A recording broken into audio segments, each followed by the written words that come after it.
اللہ کی عزت کی قسم، ایسا سالار، ایسا رہنما کائنات میں کسی آنکھ نے نہیں دیکھا جیسا آمنہ کا لال ہے کہ اپنے 70 صحابہ کا جو بچا ہوا دودھ ہے وہ حبیب خدا خود آخر میں پی رہے ہیں۔ یہاں تو پروٹوکول ہی ختم نہیں ہوتے۔ محبوب خدا جب شہر مدینہ پہنچے تو کچھ ایسے حضور کے صحابہ تھے جن کے گھر نہیں تھے، وہ ہر لمحے حضور کی دہلیز پہ پڑے رہتے تھے۔ ان کی تعداد میں فرق ہے، کبھی 40 ہوتی تھی، کبھی 100 کے قریب چلی جاتی تھی، جن کے لیے حبیب خدا نے کیا کیا، ایک چبوترا تعمیر کیا گیا جس چبوترے کے اوپر اکثر وہ بیٹھے رہتے تھے، اور اس چبوترے کا نام ہے صفہ، اور وہاں جو بیٹھے رہتے تھے ان کو کہا جاتا ہے اصحاب صفہ۔ ان کی تعداد مختلف ہے، اور یہ وہ حضور کے غلام ہیں کہ جو ہر لمحے حضور کی دہلیز پہ بیٹھے رہتے تھے، حضور سے قرآن سیکھتے تھے، حضور کے فرامین حاصل کرتے تھے، اور اکثر روایات میں یہاں تک آتا ہے کہ صرف ایک چادر ہوتی تھی، دوسری چادر بھی نہیں ہوتی تھی ان کے پاس، کوئی کاروبار نہیں ہوتا تھا۔ اور جن میں سر فہرست جو حضور کے شاگرد ہیں وہ ہیں سیدنا ابو ہریرہ رضی اللہ تعالیٰ۔ بڑی تکلیفیں گزاری، خود فرماتے ہیں کہ ایک دن بڑی شدت کی بھوک لگی تھی، ہم حضور کی دہلیز پہ بیٹھے تھے اس انتظار میں کہ اب کوئی صدقے کی چیز آئے گی، کوئی ہدیہ کی چیز آئے گی، حضور ہمیں عطا فرمائیں گے۔ جب صدقے کی آتی تھی حضور اصحاب صفہ کو دے دیتے، خود نہیں کھاتے تھے، اور جب ہدیہ کی ہوتی تھی حضور اصحاب صفہ کو بھی کھلاتے تھے، خود بھی تناول فرماتے تھے۔ سیدنا ابو ہریرہ بیٹھے اس انتظار میں کہ اب کوئی چیز آئے گی، ہم کھائیں گے، بھوک مٹ جائے گی۔ کہتے ہیں کہ ایک دودھ کا پیالہ آیا، محبوب خدا نے اپنے ہاتھوں میں پکڑا، میں اس انتظار میں کہ حضور مجھے عطا کریں گے اور میں پیوں گا، میری بھوک مٹ جائے گی۔ سرکار نے میری خواہش کے مطابق وہ پیالہ مجھے تھمایا، میں نے ہاتھ میں پکڑا، میں اس انتظار میں تھا کہ حضور فرمائیں گے ابو ہریرہ پی، اس دودھ کو پی۔ لیکن میری آزمائش اس وقت شروع ہوئی جب سرکار نے ارشاد فرمایا اے ابو ہریرہ، اصحاب صفہ میں جتنے تیرے بھائی بیٹھے ہیں جا سب کو جا کر دودھ پلا، سب کو جا کر یہ دودھ پلا۔ کہتے ہیں ایک گلاس دودھ کا کتنے پئیں گے؟ 70 صحابہ۔ کہتے ہیں میں نے حضور کے ایک صحابی کو وہ دودھ پیش کیا، اس نے اپنے ہونٹوں کے ساتھ لگایا۔ کہتے ہیں میں اوپر سے قد لمبا کر کے دیکھ رہا تھا کہ ایک گھونٹ بھرے گا تو دودھ کم ہو جائے گا، لیکن جو حضور کا صحابی دودھ پی رہا تھا دودھ کم نہیں ہو رہا تھا۔ جو ہی صحابی نے اپنے ہونٹوں سے دودھ پیچھے کیا، جتنا دودھ دیا تھا اتنے کا اتنا ہی دودھ اس کے پاس موجود تھا۔ اس نے مجھے دیا، میں نے دوسرے صحابی کو دیا، اس نے پیا، اس نے پھر مجھے دیا، میں نے دوسرے صحابی کو دیا۔ سیدنا ابو ہریرہ رضی اللہ تعالیٰ عنہ کہتے ہیں کہ چلتا رہا، سارے صحابہ جو ہیں وہ دودھ پیتے رہے، دودھ ختم نہ ہوا، 70 کے 70 صحابہ نے دودھ پی لیا۔ اس کے بعد جب 70 صحابہ نے دودھ پیا، میں حضور کی بارگاہ میں حاضر ہو گیا۔ میں نے عرض کیا حضور سارے صحابہ کو میں دودھ پلا چکا ہوں، یہ بچہ ہے۔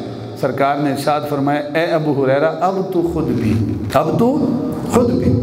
سیدنا ابو ہریرہ کہتے ہیں مجھے بڑی بھوک لگی تھی، میں نے دودھ پیا، خوب سیر ہو کے پیا۔ سرکار نے فرمایا اور پی، میں نے پھر پیا۔ سرکار نے پھر فرمایا اور پی، تیسری مرتبہ میں نے پھر پیا۔ حضور نے فرمایا اور پی۔ میں نے عرض کی یا رسول اللہ اب میرے پاس تو گنجائش نہیں ہے، میں نے جتنا پینا تھا خوب سیر ہو کے میں نے دودھ پی لیا، یا رسول اللہ اب اور گنجائش نہیں ہے۔ اس جملے پہ غور کیجئے گا، محبوب خدا نے ارشاد فرمایا اے ابو ہریرہ اب دودھ کا پیالہ مجھے عطا کر دیں، اب میں پیوں گا دودھ کا پیالہ۔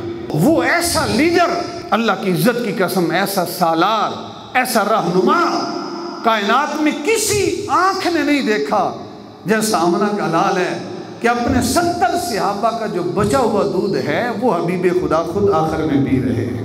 یہاں تو پروٹوکول ہی ختم نہیں ہوتے، لیکن حضور اپنے صحابہ کا، اصحاب صفہ کا بچا ہوا دودھ پی رہے ہیں، سب سے آخر میں پی رہے ہیں۔ سیدنا ابو ہریرہ رضی اللہ تعالیٰ عنہ کہتے ہیں کہ ایک دن بڑی شدت کی بھوک لگی تھی، اتنی بھوک لگی تھی کہ میں رستے میں بیٹھ گیا کہ حضور کا کوئی صحابی گزرے گا، اس کی نظر میرے چہرے پہ پڑے گی، وہ جو نکاہت کے آثار ہیں، بھوک کے آثار ہیں، اسے نظر آئیں گے تو وہ خود کہے گا آؤ ابو ہریرہ میرے ساتھ تجھے کھانا کھلاتا ہوں۔ غیرت اجازت نہیں دیتی تھی کہ خود کسی سے کہوں کہ مجھے لے چلو، مجھے بھوک لگی ہے۔ کہتے ہیں جناب صدیق اکبر گزرے، ان کی نظر میرے چہرے پہ نہیں پڑی، نظریں جھکا کے گزر گئے۔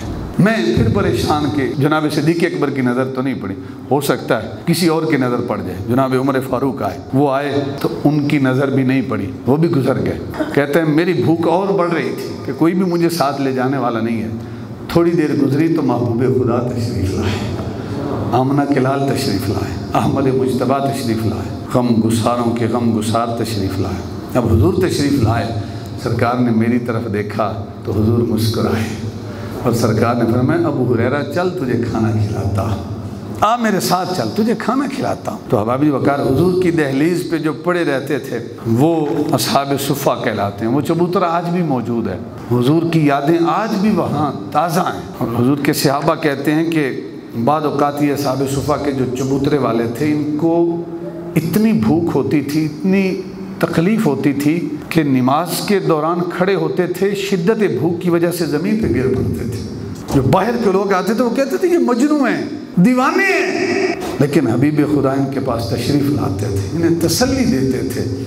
اور حضور ارشاد فرماتے تھے پریشان نہیں ہونا، لوگوں کے تانوں سے پریشان نہیں ہونا۔ فرماتے ہیں اگر اللہ کی عزت کی قسم تم میری نگاہوں سے اپنا مقام رب کی نظروں میں دیکھ لو نا کہ رب کی نگاہوں میں تمہارا کتنا اونچا مقام ہے، تو یہ جو فقر و فاقہ ہے تم ان کے لیے ترسو، تم کہو کہ باری تعالیٰ جس حال میں تم نے رکھا ہے ہم اس حال پہ راضی ہیں۔ حضور کے صحابہ سیدنا ابو ہریرہ کہتے ہیں بعض اوقات اتنی بھوک کی شدت ہوتی تھی کہ ہم ننگا پیٹ کر کے زمین پہ لیٹ جاتے تھے کہ زمین کے اندر جو نمی ہوتی تھی وہ پیٹ پہ لگے تو تھوڑی بھوک کی شدت کم ہو جائے۔ کون برداشت کرے گا تکلیفیں دین کی خاطر اتنی؟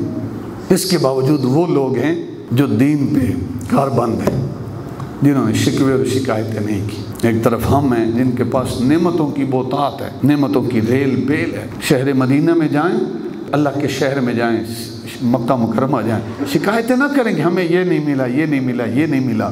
یہ تو تیری قسمت ہے، خدا نے اور حبیب خدا نے تجھے اپنی دہلیز پہ بلا لیا۔ اپنی قسمت پہ ناز کر اور سجدہ شکر بجا لا کہ باری تعالیٰ میں تو اس قابل نہ تھا، میرے قدم تو اس قابل نہ تھے کہ تیرے در پہ آتے، تیرے حبیب کے در پہ آتے، تو نے مجھے توفیق دی ہے، میں تیرا شکر ادا کرتا ہوں۔ کس کے قدم اس قابل ہیں کہ اس شہر پہ بڑھیں جہاں حضور کے صحابہ کے قدم لگے، جہاں حضور کے قدم لگے؟